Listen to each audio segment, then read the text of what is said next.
Hello there again and welcome to The Pulse. We're coming to you live from our studios here in Accra. We're on your digital terrestrial TV because we're free to air. You can get us on DSTV channel 421, GoTV channel 144. This is Joy News, independent, fearless and credible journalism. Coming up this afternoon, Ghana Environmental Advocacy Group questions why only 2 Chinese nationals have been remanded in spite of the arrest of hundreds of foreign nationals over the years for illegal mining.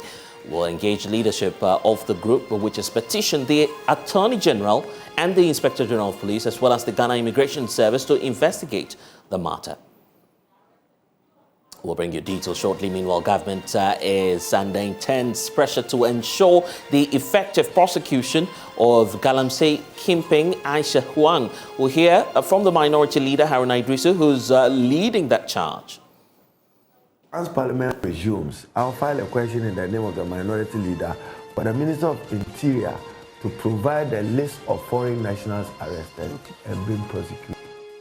We have all that coming up here. Plus, the Ghana Police Service is also rejecting claims this afternoon that it took custody of some missing excavators in the Ellembelle district of the Western region. Stay for details as we speak to the district chief executive for the area, Mr. Kwesi Bonso, who has been fingered by the police as a prime suspect. What's his response to all? And this afternoon, 2 environmental non-governmental organizations, the Ghana Environmental Advocacy Group, being led also by Arocha Ghana, is leading that course and asking and questioning the authorities as to why we are not having more of the foreign nationals being prosecuted in relation to involving themselves in illegal mining. In spite of the arrest of hundreds of nationals, the group is advocating that the authorities would have to act fast and to crack down on illegal mining. The call is coming in the wake of the arrest of Galamsey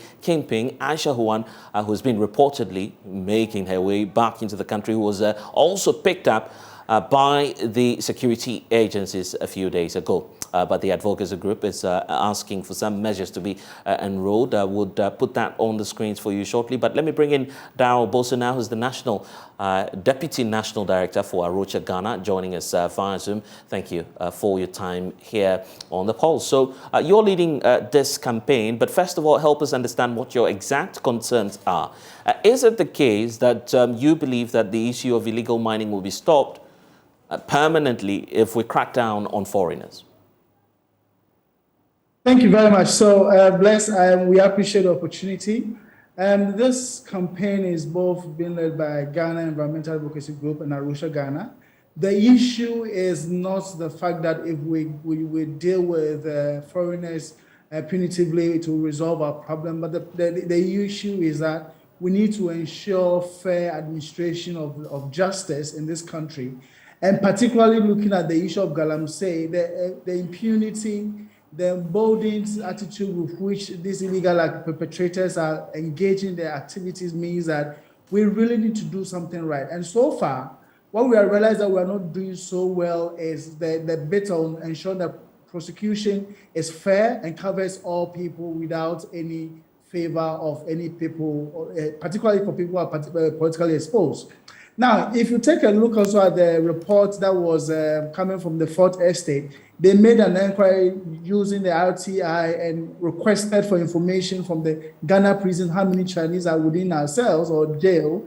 And it came out that only 2 Chinese people are in the cells. And you ask yourself, what really took them there? I mean, if you remember and recall how many Chinese have been arrested on countless occasions and paraded, and in respect of Galamsey, you ask yourself, why do we have only 2 Chinese nationals in our prisons? And this for us is worrying. And we have also been complaining about the fact that there seems to be a problem with enforcing the law. The government seems to be having challenges. We've had vanguard time and time again, but nothing really is happening in terms of addressing the issue. So it means that there's something wrong with the whole process.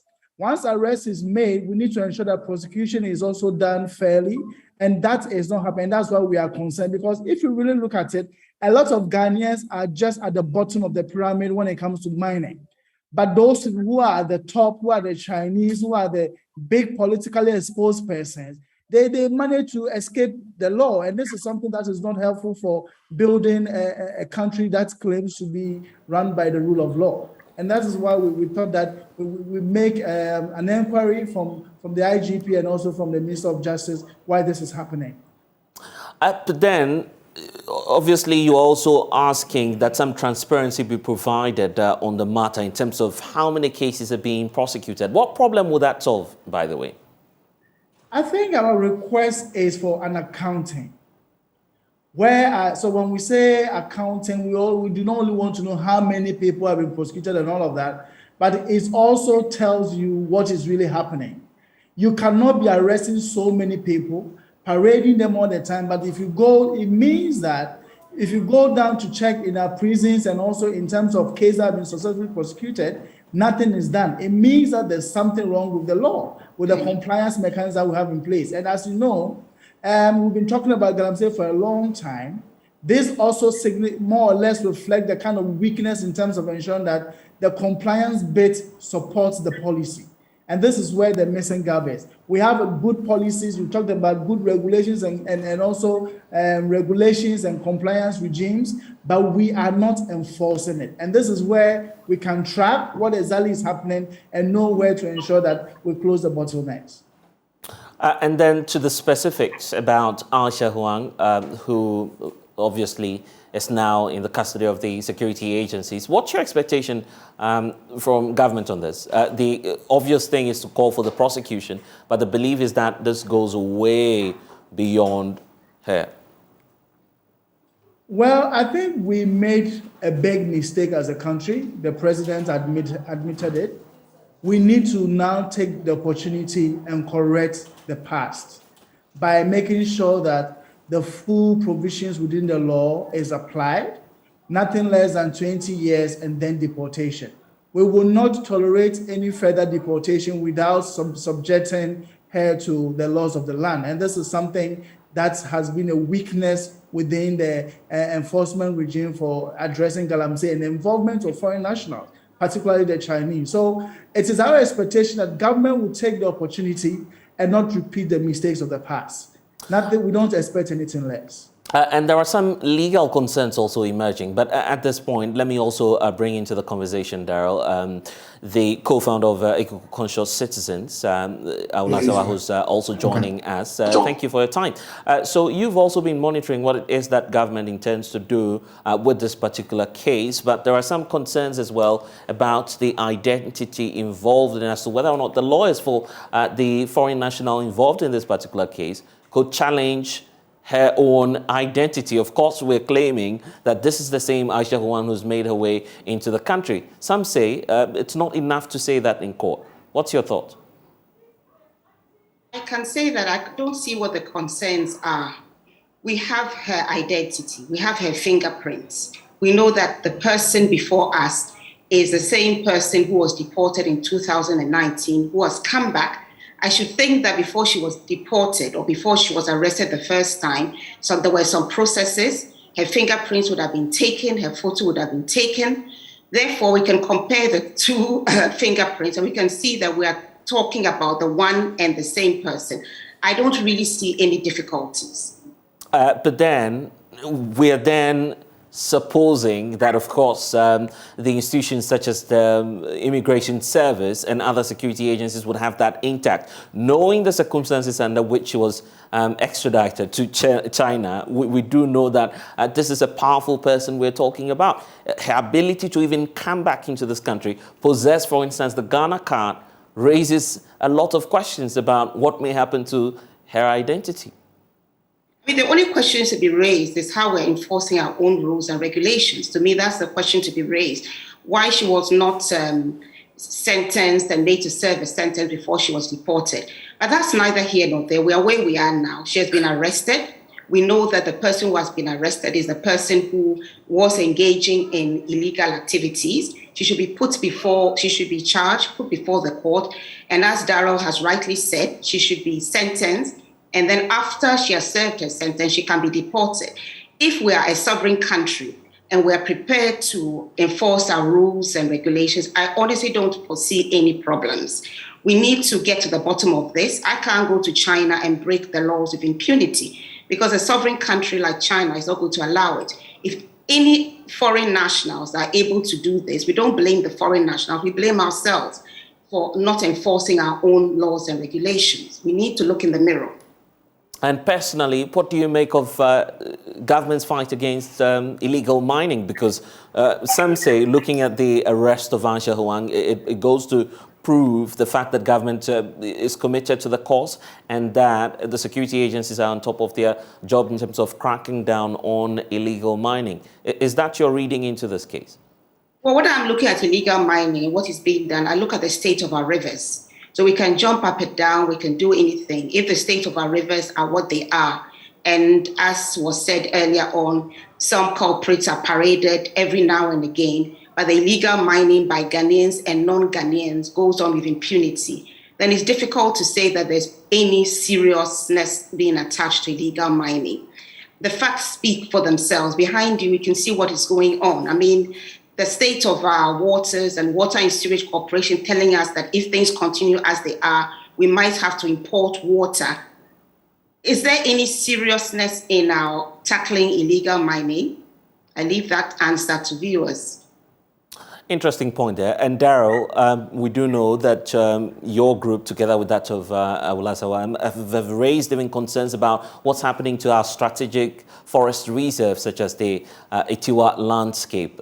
That comes to the front burner again, looking at what the concerns are as to how we're not cracking down seriously on illegal mining. For you, is this a justification the government would have to review that process of bauxite mining? And of course, you're painting that picture to us of how dire the consequences may be. Yes, I think the issue is about how as a country we value our resources and the extent to which we ensure that it is used judiciously. Our agreement with China, which is, and as we heard from the senior minister some years back, the fact that because we have an economic arrangement with China, we are allowing them to get away with all of these things is quite unfair. And that shouldn't be the thinking with which we attach to the resources that we have. They have more value than we just attaching some economic value now. And that's why we are saying that government should explore and revalue the trade-offs well before they even consider giving out Atiwa Forest as part of any arrangement that is economically benefiting the political economy. We need to be very, very judicious with the way we use our resources.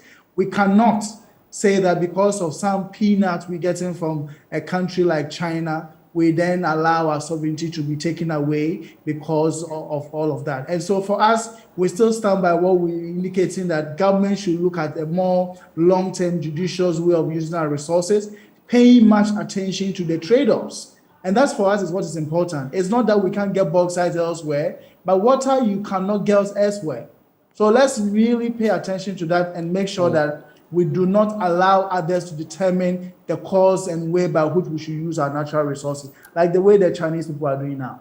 Anyway, I want you all to hold on for me, Sogah and Daryl. There's also some heat coming through from Parliament because the minority leader, Aaron Idrisu, is also pushing for the prosecution of Aisha Huang. Just take a listen. We'll bring that.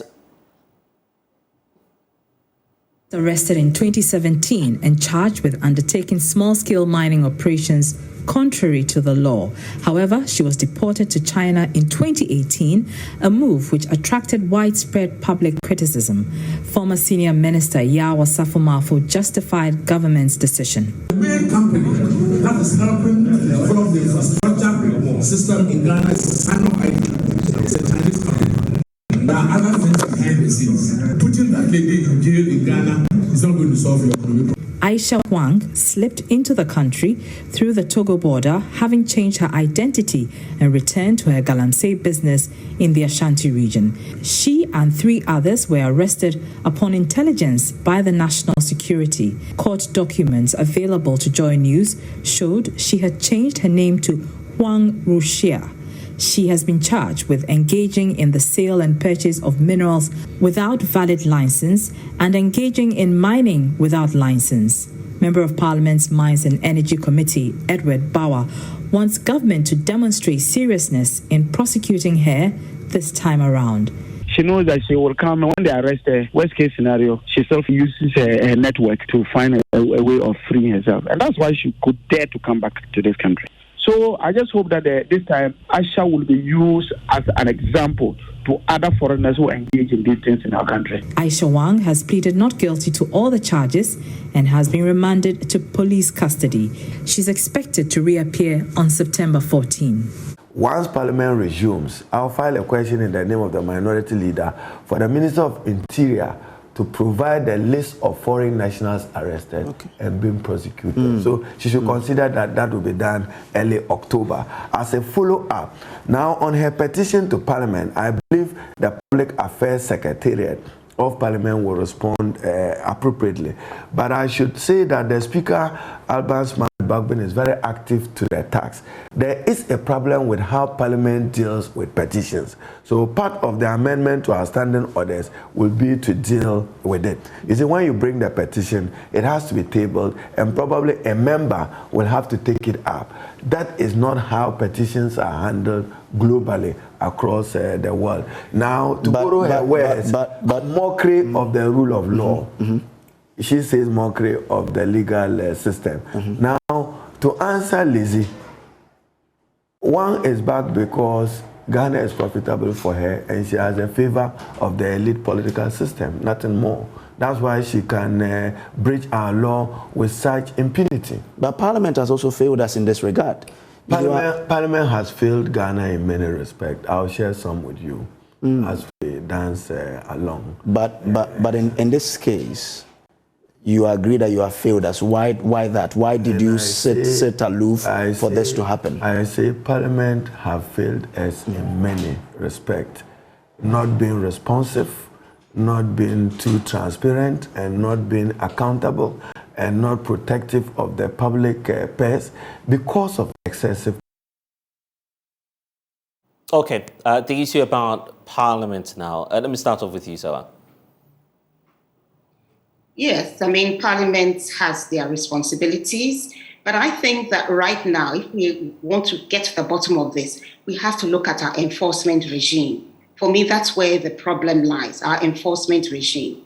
Ghanaians, foreigners, anybody engaging in illegal mining, and even when they are engaging in legal mining, if they are not following the processes they should follow under their license, the law should take its course. And I think the problem we are having is that the law is not taking its course. But I want to go further and say that we have big problems ahead. It's not just the question of not enforcing laws. It's also the question of not knowing what our interests are. We need to show a little bit of leadership in preserving our natural resources. If we don't take care, we will not have any drinking water. And I think this is a very, very, very, very serious point. It's not just Ghana. There's also the same thing happening in parts of Nigeria. We really, really need to sit up. And I think we can use her as a scapegoat, and she rightly deserves to be prosecuted. She rightly deserves to be jailed. But more importantly, we need to look at what is before us, the destruction of our environment done with licenses. We are looking at what may happen with Atiwa Forest Reserve if sense does not prevail. So that's the point I'll make, that we can focus on Aisha, but I think we should look at the broader and bigger picture. What is happening to our environment? Of course, we need to state at this moment that Joy News is learning that the Attorney General is taking some further action on this. He's asking for the dockets on Aisha who want to be submitted to his office, obviously giving us some signal. And that, of course, news just coming through for us. We'll be following up on that for you. But Daryl, if that's what the Attorney General is asking for, it appears that indeed your demands may be looked at this point. Is that your hope? Yes, I think this is long overdue, and as Awula said, you realize that if we can deal with this Aisha 1 issue we will have been able to deal with the big canker that is plaguing our law enforcement regime here when it comes to natural resources. So now it's a vicious cycle. It goes round and round. It always comes back to us, and we don't deal with it like Ashawan. If we can now deal with it, get to the bottom of it, that will be solving a big problem. So we are looking forward to how the government takes this forward. Yes, we tend to put pressure on the blame on the foot of the parliament, but I think it's the executive and the judiciary who need to really take a big chunk of the blame in this and make sure that we do not have this mistake repeating itself. But rarely are we being fair to the foreign nationals. It's as though we're fixated on the Chinese. That's why we are saying that we need to look at our laws and regulations. It doesn't matter who is doing it. Yes, the Chinese are causing a lot of harm. There's no way we can get around that. But who is allowing them to do so? Can anybody just waltz into China and break their laws? No, because this is a sensible country. We take their rules and regulations very seriously. If we don't, and anybody, and let me make it quite clear, Ghanaians and non-Ghanaians can break the law with impunity. And if they have the right connections, nothing happens. We can make a big example out of Aisha. But what we need to do is ask ourselves what is going on in this country. And I'll harp upon it. It's not, we need to investigate matters. And it's the police who investigate, not the judiciary. The judiciary come into it when the person has been put before them. So yes, issues brought before them and the proper sentence is not given, then we can blame the judiciary. But from where I'm looking at right now, it's the beginning stages. She needed to be arrested, which she was, and what happened afterwards. But I think more importantly, we really, really, really need to look at enforcement. If we're not ready to enforce anything, we should all just sit there and allow our country to be totally destroyed. And I really respect the organizations who have come together and have said enough is enough. The government must do something. But it's a bigger picture than this Chinese national. It's not just the Chinese who are breaking the law. It's anybody who wants to do so. We need to be wrapping up at this point, but I'm putting that question to both of you. So I'll start off with Darrell. Will this ever end? A big question, and we want this to end, and we are asking government to start listening to the people. So far, we've had we have so many discussions, so many dialogues and all of that. But what we have seen is that the government is not listening enough to the people, what CSOs are saying, what institutions are saying, and the enforcement is still lacking. If we deal with those aspects, this will eventually come to an end. Sawa, for you? I'll say that it will end when we want it to end. It will only end when we want it to end. When we decide that we are ready to enforce our laws and regulations and deal with anybody, whether they are well connected or not, whether they're in the party or not, who is engaging in illegal activities, we're focusing on mining, it will end. If we are not prepared and the political will isn't there, we'll continue dancing around things and we'll never get to the bottom of the problem. So yes, it will end when we want it to end. The ball is in our court. I'm grateful, Aula Sogah, co-founder of Eco-Conscious Citizens, and Darrell Boso with Rocha Ghana. Thank you for joining us. In fact, there's more on illegal mining because in the Ellembelle district as well, we're picking some details of the police service denying having custody of some excavators. We'll tell you all about that when we come back from this break. Please stay.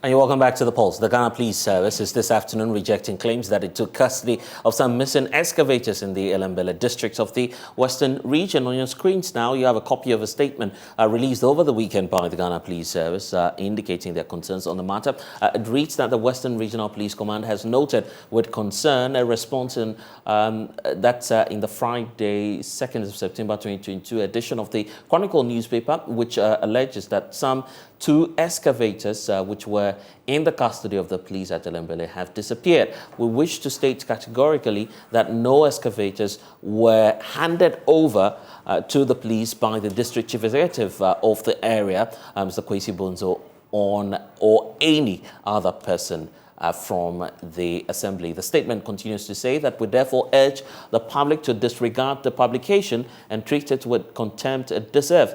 Meanwhile, the district chief executive, his personal assistant, and one other person are being investigated in connection with the alleged missing excavators. We wish to assure the public that anybody implicated in the case and in the course of the investigation will be taken through that due process of law. And that's the statement we're receiving from the Ghana Police Service on this. But we're fortunate to be having now join us via Zoom the District Chief Executive for the area, Mr. Kwesi Bonzo.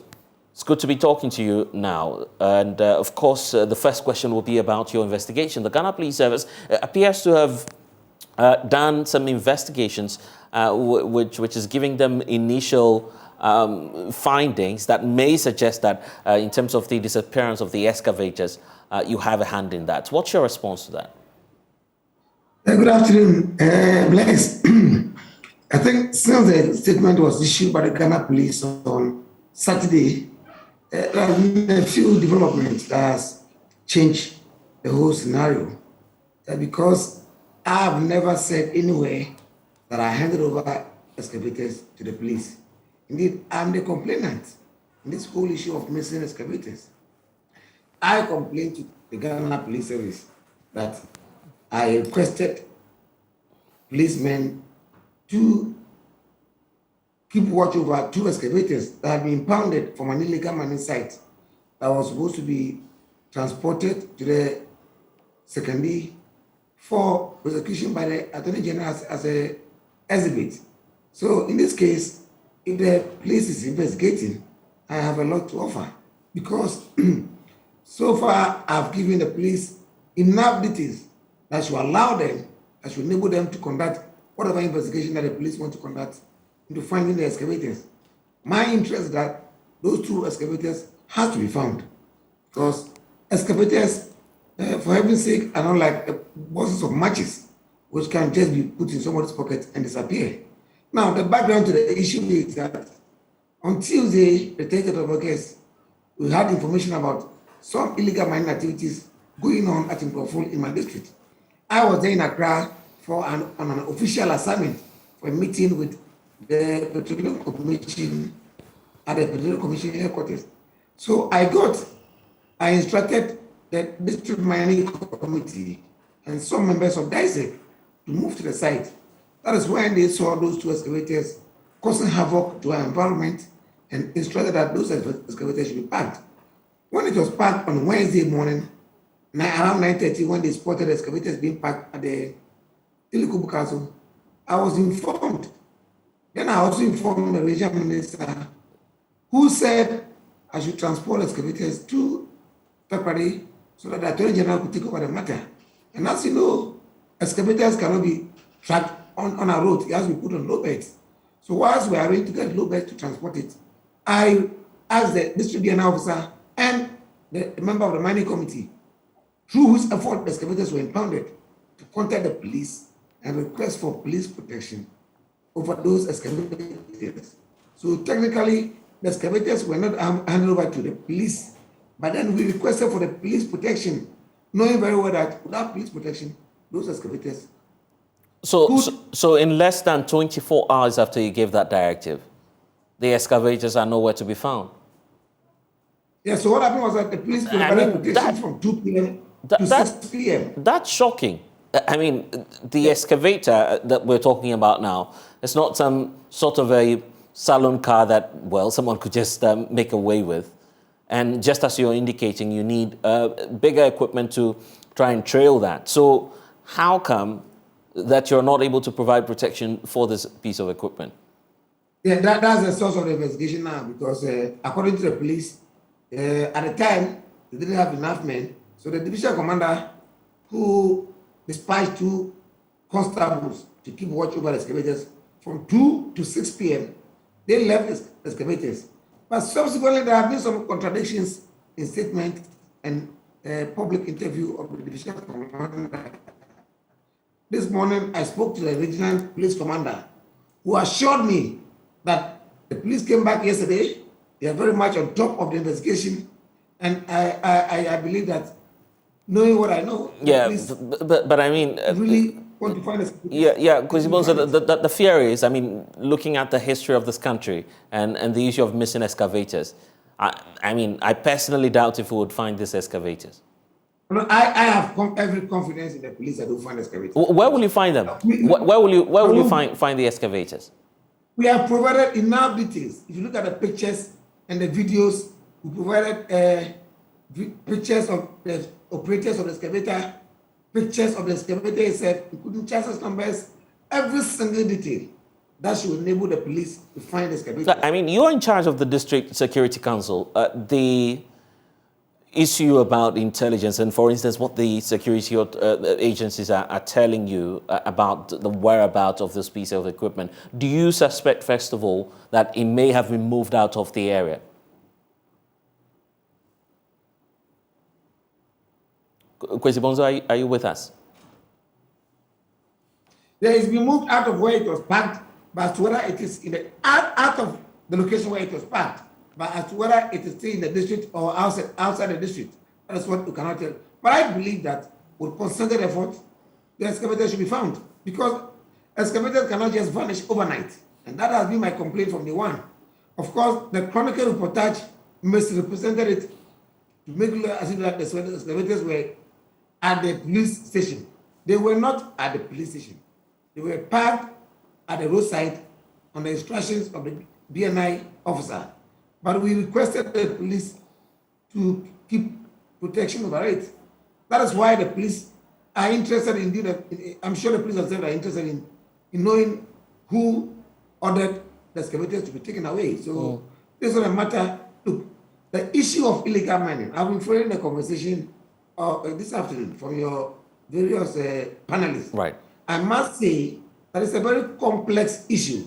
It's a complex socioeconomic issue that needs concerted effort, collective responsibility. All hands need to be on deck to fight this illegal mining. If we leave it to the government or the law enforcement agencies alone, in the community where this excavator was parked and where it was moved, I believe that at the time the excavator was being moved, there are some individuals who might have seen those excavators. So any investigation should give us clues. Excavators could not just find their way into the community. I believe that there are individuals behind this whole act, which is affecting every one of us. So, and yesterday, to add to this information, some items that personally I found at the illegal mining site were found in a house near where the excavator was parked. So we have reported that to the police. The police have gone to the location, and I believe that should give them the leads, some leads as to how to go after and find those excavators we are talking about.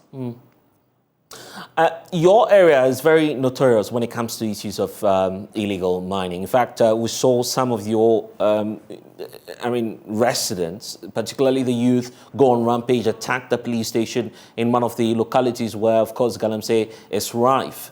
Given that this has happened again, there are fears that may further complicate the security concerns within the area if the police intends to crack down once more on persons who have made away with this excavator. What do you intend to do to ensure that there's calm, first of all, so that we have the security agencies go after the excavators? This is absolutely non-negotiable. We cannot, as a state, as a nation, we cannot tolerate this level of lawlessness. We cannot tolerate this instance where people want to take the law into their hands because they claim they are unemployed. If you are unemployed, that doesn't give you license to go and commit crime. So I have given the police every backing as chairman of the District Security Council. And I'm calling on everybody in this district that those perpetrators should be found and be brought to book. So the police, like I said, the regional commander of the police this morning assured me that having done their preliminary investigation, they are on top of it. I have every confidence in the institution of the Ghana Police Service. You know, the Ghana Police Service is a big institution. The regional command took over the investigation from the divisional command. And I believe that, given the information that we have provided to the Ghana Police Service, they should be able to find these excavators. In fact, some groups are beginning to call for heads to roll, and one of them has got to do with your office as well. The fact that you need to pay a price for allowing the excavators to go missing. Do you take personal responsibility for what has happened? What is our crime here? We, as an assembly, on the very day that we got wind of this illegal mining issue, moved to site to stop the illegal miners and impounded their excavators, which was parked at the location the next day, Wednesday, 9 o'clock, until 2 o'clock when we asked the police to take over and watch over the excavators until it got missing. So rather, we should be applauded. We should be applauded that having come to our notice as an assembly, within 24 hours, we stopped the activity. We halted it. Look, Galamsey is like any other crime. No DC, no assembly will have the gift of clairvoyance to be able to forecast that there will be Galamsey here, there will be Galamsey there, today, tomorrow. We can only react when information comes, is made available to us about their operations. And that's exactly what we did. So how do we take responsibility over an issue that we dealt with decisively? And the word is, we dealt with it decisively. First of all, who gave this order for the excavator to be parked where it was in the first place? The BNI officer, the district BNI, now it's NIB, National Intelligence Bureau, who is a member of the District Security Council, together with the district immigration officer, who's also a member of DISEC, plus a member of the district mining committee, all of which have the mandate to fight illegal mining. Was that decision approved by the chairperson of the council at the district level? They went on my instructions because I was out of the jurisdiction. So you gave the instruction that they should park the excavators where it was parked? I gave the instructions that they should go to the so why not your assembly anyway? And why allow them to park the excavators where, of course, anyone at all could have made away with it? No. At the time, they made the excavators at the illegal mining site. Maybe let me put it in the proper perspective so that your viewers will understand. They went to the illegal mining site as was reported to us. So that's when they saw the excavators, 2 excavators, working very hard, and the level of destruction that are taking place within 24 hours. I mean, any reasonable human being should be concerned. So they halted the activities and instructed that the excavators should be parked. Unless you are telling me that they should have allowed the excavators. That's not what I'm saying. My point is, you asked them to stop doing the extraction, and then you left the excavators where exactly that illegality was being perpetrated. It's as though you were not interested in moving the equipment. That's a vehicle, in as much as it's also being used in illegal mining. Now, the excavators can only be moved with a low bed. It cannot be tracked on the road. So they parked it, and they were looking for a low bed to transport the excavators to Secondary. That is why it's strange to me that excavators that cannot be driven on the road just got vanished. Definitely, it must have been an organized activity. Somebody might have brought a low bed to take away the excavators. That is why I went to the police station and requested that those excavators should be found. So I was a complainant. I was the first who complained to the police that, hey, we requested for policemen to protect these excavators whilst we secured low beds to transport the excavators to Secondary. It cannot get missing. And that's where we are now.